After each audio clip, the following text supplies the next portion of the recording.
Good evening friends. आज मैं कुछ ऐसे फैक्ट्स लेकर के आया हूँ, कुछ ऐतिहासिक तथ्य, कुछ हिस्टोरिकल फैक्ट्स कि सो कॉल्ड मॉडर्न लोग जो है ना, हम लोगों को कभी कहते हैं कि ये ऐसी पद्धति के लोग हैं जो बहुत डाउन ट्रोडन हैं, बहुत बैकवर्ड है ना। बहुत से देशों ने कहा कि भारत तो सपेरों का देश है, भारत तो मदारियों का देश है। तो मैं कुछ फैक्ट्स पर आज बात करना चाह रहा हूँ। अभी आपने देखा कि रामनवमी को अयोध्या में भगवान राम का सूर्य तिलक किया गया, और उस सूर्य तिलक को करने के लिए 3 बड़ी बड़ी एजेंसियां लगी, 3 इंस्टीट्यूशंस लगे, जिन्होंने मॉडर्न साइंटिफिक मेथड से भगवान का सूर्य तिलक किया। सूर्य तिलक क्या है कि सीधे जो है सूर्य की किरण भगवान के माथे पर पड़ेगी और वो गोल एक उनको तिलक करेगी, धूप से उनका तिलक होगा, जिसको सूर्य तिलक नाम दिया गया। अब इस सूर्य तिलक को करने के लिए काम किस किस ने किया और कैसे किया, तो एक तो इसमें इंस्टीट्यूट ऑफ एस्ट्रोफिजिक्स था बेंगलोर का, जिसने काम किया, जिसने लेंसेस वगैरह का यूज करा के जो है और सूर्य की गति और कैसे किस समय पर किस डायरेक्शन में सनलाइट आएगी, इस पर काम किया। दूसरा था central building research institute Roorkee, जिसने उस मंदिर को इस ढंग से बनाने का काम किया है जिससे कि सूर्य की किरणें जो है बिल्डिंग इस ढंग से बनाई गई है कि इस संदेश जो है सीधे मूर्ति पर पहुँचे और वो जाकर के सूर्य तिलक करें। और तीसरा एक प्राइवेट कंपनी थी जिसका काम था कि कॉन्वेक्स लेंस के द्वारा उनकी ऐसी सेटिंग बनाई जाए कि सीधे भगवान के माथे पर जाकर के सूर्य की किरण पड़े और उससे भगवान का सूर्य तिलक हो जाए। चलो, ये तो हो गया आज का विज्ञान। आज हमारे पास सैटेलाइट्स भी हैं, आज हमारे पास एस्ट्रोफिजिक्स के लोग हैं, आज हमारे पास बिल्डिंग आर्किटेक्चर के लोग हैं, और बहुत सारी ऐसी इंस्टीट्यूशंस हैं, ऑर्गेनाइजेशंस हैं जो इस फील्ड में काम करते हैं। और इसकी वजह से जो है आज तो ये बड़ा आसान लगता है, कोई बहुत बड़ी बात नहीं है इसको कर दे। लेकिन क्या पता है कि एंशिएंट टाइम में बिना एस्ट्रोफिजिक्स के, बिना किसी रिसर्च इंस्टीट्यूट के, हमारे पुराने मंदिरों में आज से हजारों साल पहले के जो मंदिर थे उनमें ये व्यवस्था थी। और उस समय ना एस्ट्रोफिजिक्स था, ना आज की जैसे सैटेलाइट्स थे, ना सारी व्यवस्थाएं थी, फिर भी ये सब होता था। कोणार्क के सूर्य मंदिर में भी, जहाँ आज के जैसी कोई सैटेलाइट वगैरह की व्यवस्था नहीं थी, है ना, कोई एस्ट्रोफिजिक्स की व्यवस्था नहीं थी, फिर भी कोणार्क के सूर्य मंदिर में इसी ढंग से सूर्य की किरणें पड़ती हैं।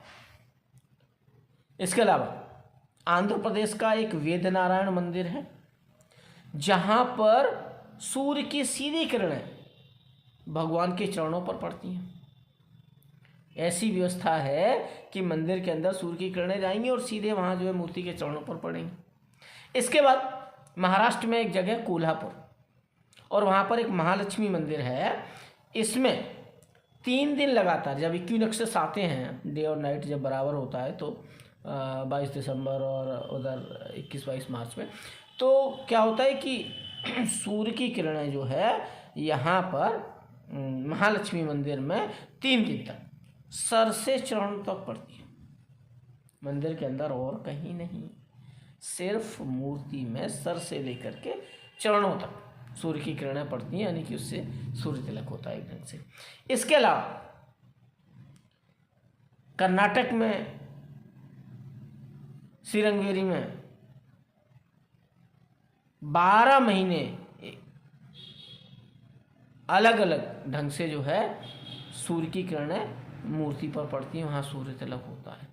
तो आप ये देखिए कि आज इतनी व्यवस्थाएं होने के बावजूद हम ये सब कर पा रहे हैं, लेकिन आज से हजारों साल पहले कोणार्क का सूर्य मंदिर हो, चाहे आंध्रा का वेदनारायण मंदिर हो, या कोल्हापुर का महालक्ष्मी मंदिर हो, उन सब में ये था।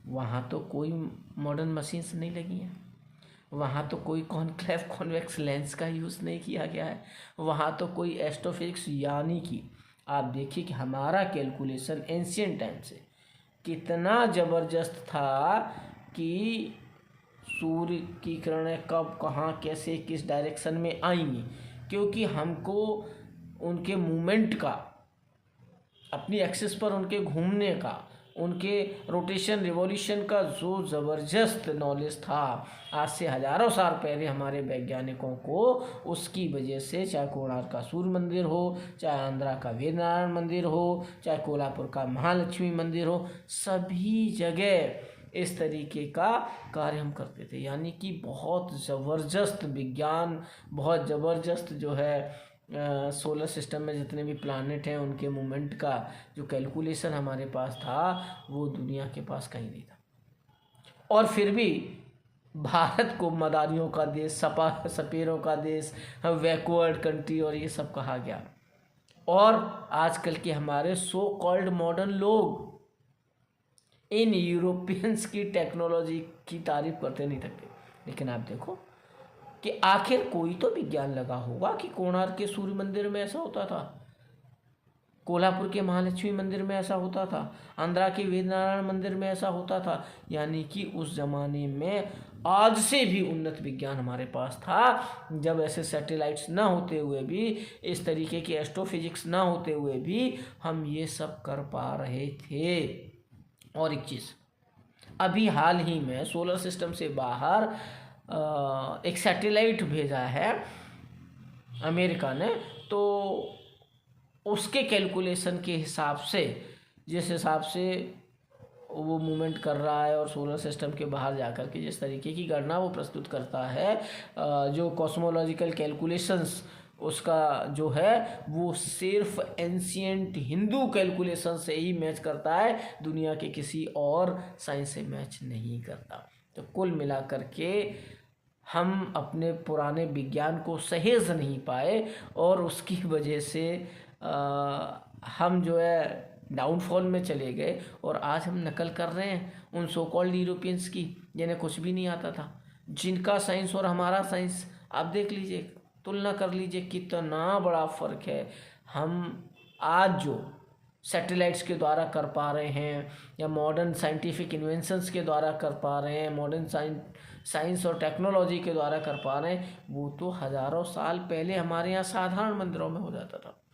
और कितना ज़बरदस्त कैलकुलेशन रहा होगा, आप इस बात की कल्पना कर सकते हैं। सोचिए कि हमारा प्राचीन विज्ञान कितना उन्नत था, जिसका हमें सम्मान करना चाहिए, लेकिन हम उसको सम्मान नहीं दे पा रहे और दुनिया भर के देशों की नकल करते घूम रहे हैं। इसलिए मैं चाहूँगा कि हम लोग फिर से, हमारे नौजवान युवा छात्र भारतीय प्राचीन इतिहास को पढ़ें, भारतीय प्राचीन विज्ञान का अध्ययन करें।